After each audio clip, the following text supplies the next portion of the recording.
Guys, how you doing? My name's Joel Elster. For those who don't know me, for those who do, great. But I'm just going to touch a little bit on my background and the reason why I'm doing this video. Because I'm sure everyone watching this video doesn't know this about me. I used to have a speech impediment. I used to stutter. I used to get scared every time I needed to communicate. And it took me a long time to realize and understand and control my stutter, how I could get over this speech impediment. And it all came down to one thing. It came down to the fear of people judging me, not being able to get my words out, not being able to express myself. Because if I didn't express myself in a certain way, people may think bad of me. And as that was playing on my mind, it was affecting the way I spoke. It was affecting the way I communicated, the way I was networking. So I actually hired a coach. I'm not sure if you guys know this, but I hired a coach when I had my first sales gig.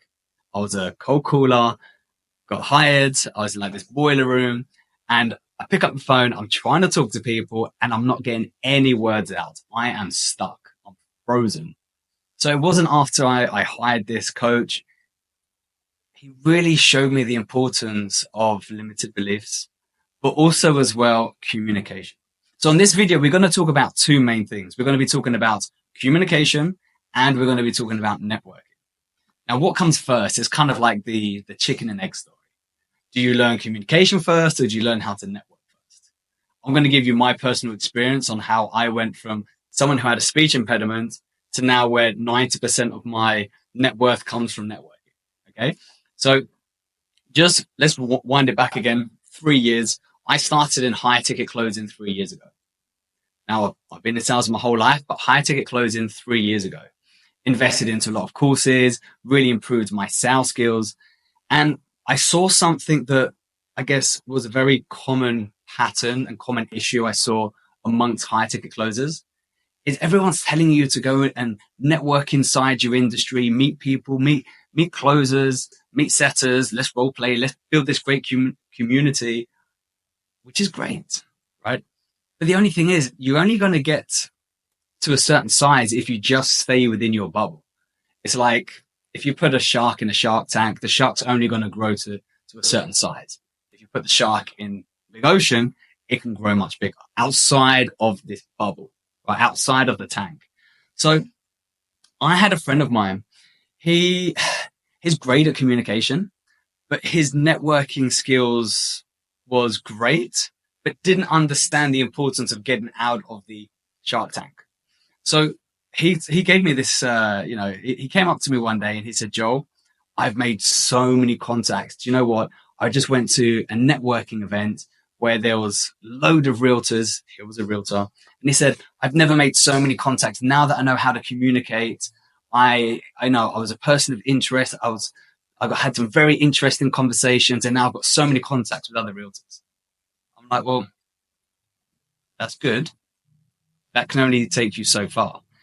So I said to him, have you ever thought about networking outside of your bubble, outside of the tank, where you go to these network meetings, you build up relationships by communicating the right way.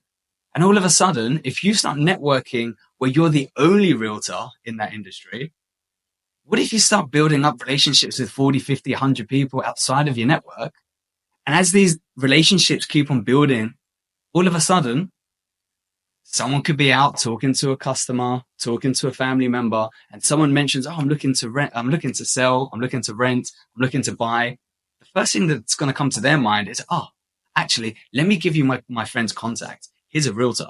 So all of a sudden, you're going to make so much more money outside of your bubble, right? Because you're competing against each other. Now, the reason why I'm saying this is because myself, again, rolling back, I started in high ticket closing. And I saw that everyone was just building up this great community of closers and setters, which is great, which is amazing.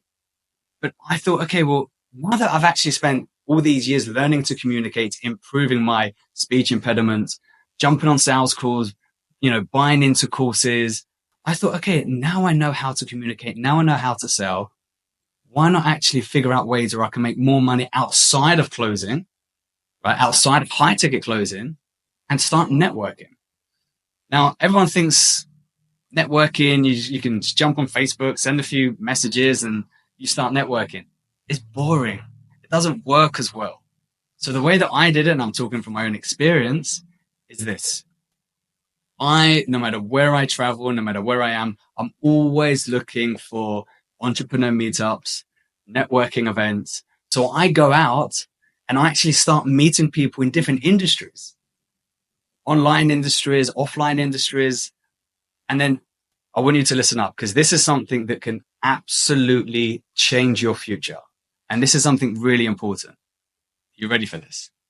Every time you meet someone, every time you have a great conversation and you get their contacts, go home, get a spreadsheet, write down their name, their number, if you've got their email address, great, and a bit about their business.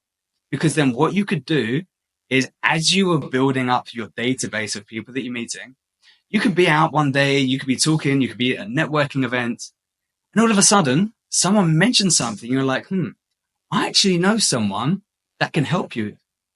You go down into your contact book, you're like, oh yeah, this is the person. You do an introduction, and you can actually make money from doing the introduction. So I have made so much money by introducing one person to another person, taking a certain percentage of their business. And that way, all of a sudden, I've now become pretty much a connector. So and I'm going to repeat it again, I make more money by networking than I did as a closer. So have a think about how you can start networking, how you can use the skills as, a setup, a closer, learning how to start conversations, going out to all these different kind of networking events, and just trying out things. But now this is it.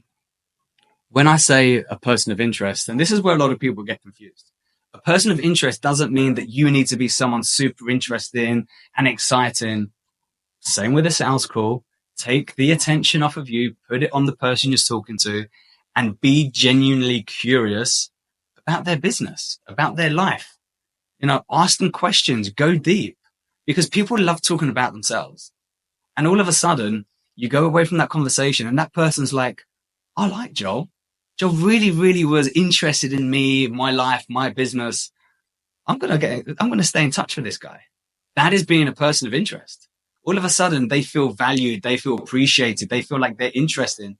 But in their mind, they think that you're interesting because you've actually paid attention to them. You've given them compliments. That's the way to build relationships. So I just wanted to make this small little video. I am going to go deeper. I am going to give, more training, material, whatever you guys need. I just wanted to do this little video for you because this is what's really changed my life. So again, go out there, network outside of your own bubble. Get out of that Shark Tank, get into the ocean. Chat to you later. Bye.